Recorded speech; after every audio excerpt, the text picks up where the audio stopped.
Assalamualaikum warahmatullahi wabarakatuh. Kali ini kita akan membahas wirausaha budidaya pembenihan ikan hias. A. Produk pembenihan ikan hias. Perikanan budidaya merupakan salah satu subsektor yang sangat potensial untuk dikembangkan karena dapat menerapkan rekayasa teknologi sehingga dapat menciptakan produk perikanan yang berkualitas dan berkesinambungan. Berdasarkan fungsinya, sumber daya perikanan Indonesia terdiri atas ikan konsumsi dan ikan non-konsumsi. Ikan konsumsi adalah jenis-jenis ikan yang lazim dikonsumsi oleh manusia sebagai sumber pangan. Ikan non-konsumsi adalah ikan yang tidak biasa dikonsumsi oleh manusia karena beberapa hal di antaranya ikan tersebut merupakan ikan hias atau ikan yang memiliki zat atau kandungan yang beracun dalam tubuhnya. 1. Aneka jenis ikan hias. Permintaan ikan hias setiap tahun terus meningkat, tetapi produksi benih ikan hias belum terpenuhi. Pasar ekspor ikan hias di dunia sangat luas. Jika hanya mengandalkan tangkapan alam, hasilnya tidak mungkin memenuhi permintaan pasar. Apalagi perdagangan ikan hias tangkapan alam, hasilnya sudah dilarang. Salah satu upaya yang dilakukan adalah melalui usaha budidaya ikan hias. Namun tidak mudah menghasilkan ikan hias yang memiliki kualitas ekspor. Beberapa jenis ikan hias sudah dapat dibudidayakan di Indonesia, di antaranya arwana, koi, cupang, dan mas koki. 2. Manfaat ikan hias. Banyak diketahui manfaat memelihara ikan hias, baik di dalam kolam maupun akuarium. Salah satu manfaat memelihara ikan hias yang dirasakan setelah menjalani rutinitas kerja yang menguras tenaga serta pikiran, yaitu mengurangi stres dan keletihan. Cukup meluangkan waktu beberapa menit untuk duduk di depan kolam, rasa stres dan lelah akan hilang. Dalam ilmu Feng Shui, kolam ikan hias di rumah membawa hoki bagi penghuni rumah. Ikan dipercaya dapat mengusir stres seperti koi, dinilai dapat mengusir qi atau pengaruh buruk yang berada di dalam rumah. B. Perawatan. Untuk mengkondisikan pH atau kesadahan air yang sesuai dengan kehidupan ikan hias dapat dilakukan dengan memberikan kapur pertanian atau kapur bordo dengan dosis secukupnya. Kesadahan air menunjukkan kandungan mineral seperti kalsium, magnesium, dan seng. Tingginya kesadahan sangat dipengaruhi oleh kondisi lingkungan sekitar, seperti jenis tanaman sekitar, sumber air, dan mikroorganisme. Kesadahan air yang ideal untuk budidaya ikan hias, air tawar, berkisar 4-12 pH. Kandungan nitrit badan air pada usaha budidaya ikan berasal dari sisa pakan, kotoran ikan, lumut, tanaman mati yang terdekomposisi dalam siklus nitrogen. Kandungan nitrit berpengaruh terhadap kesehatan serta pertumbuhan dan perkembangan ikan. C. Wirausaha di bidang pembenihan ikan hias. A.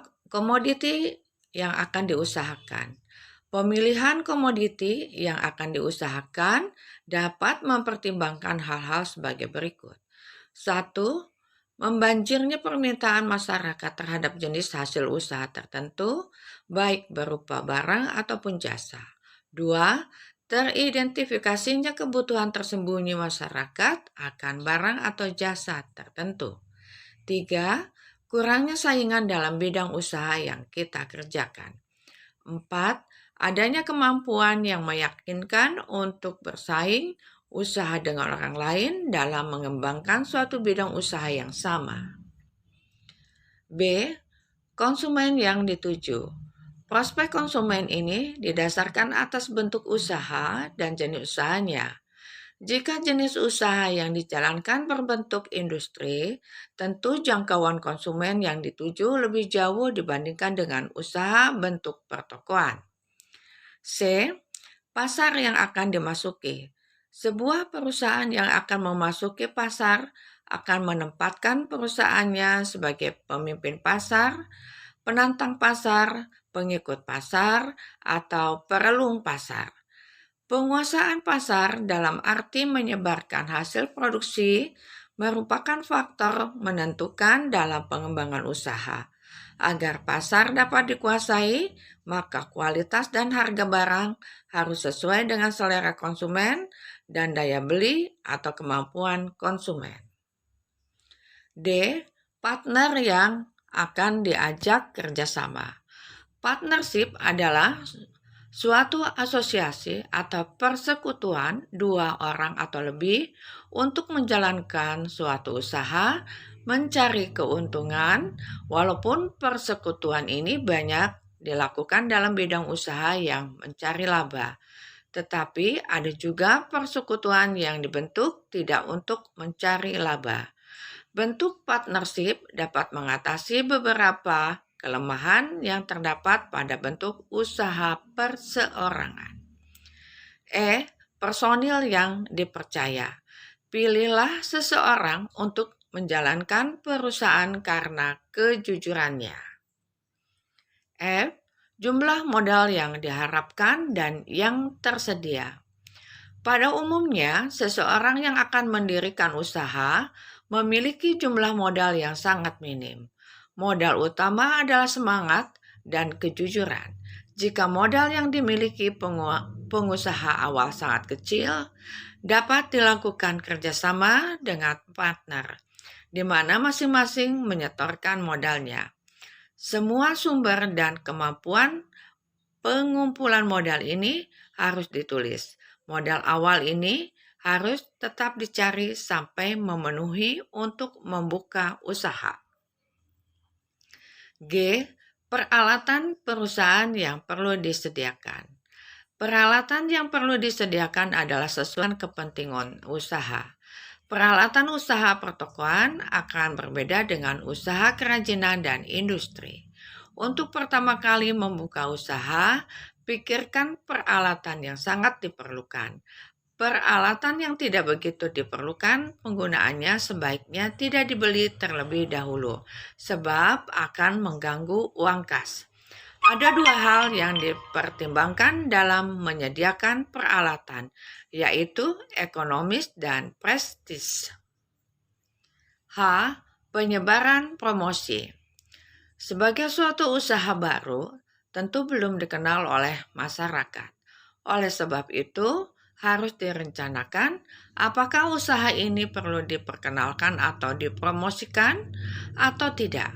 Jika akan dipromosikan, harus direncanakan bentuk promosi, tempat atau media promosi, keunggulan apa yang akan ditunjukkan, keberhasilan dan kegagalan usaha budidaya ikan hias bergantung pada dua aspek, yaitu teknis dan non-teknis. Untuk mendapatkan hasil budidaya ikan hias yang maksimal dapat dilakukan dengan cara menjaga kualitas, kuantitas, dan keberlanjutannya dalam kurung aspek teknis, aspek non-teknis, di antaranya 1. Perencanaan. Usaha budidaya ikan hias harus dibuat dengan perencanaan yang matang. 2. Menetapkan tujuan. Bersamaan dengan perencanaan, harus dirumuskan tujuan yang spesifik dan jelas. Apakah budidaya ikan hias yang dilakukan hanya untuk hobi atau untuk mendapatkan profit atau keuntungan? 3. Inovasi. Inovasi merupakan faktor yang sangat penting bagi keberlanjutan usaha budidaya ikan hias. Bahkan lebih penting daripada sekedar mampu mampu beradaptasi dengan perubahan kondisi pasar. Pengusaha yang sukses akan terus-menerus fokus pada upaya untuk berinovasi dan meningkatkan atau keluar dari bisnis saat pelanggan mencari pesaing yang menawarkan sesuatu yang tidak dipikirkan. 4. Pemasaran. Pemasaran merupakan kunci keberhasilan usaha, tidak terkecuali usaha budidaya ikan hias. Seberapa besar produksi ikan hias yang kita hasilkan, tetapi jika jaringan pemasaran produk buruk, usaha yang dijalankan tidak akan sukses. 5. Jangan mengeluh dan menyerah adalah kunci utama sukses usaha.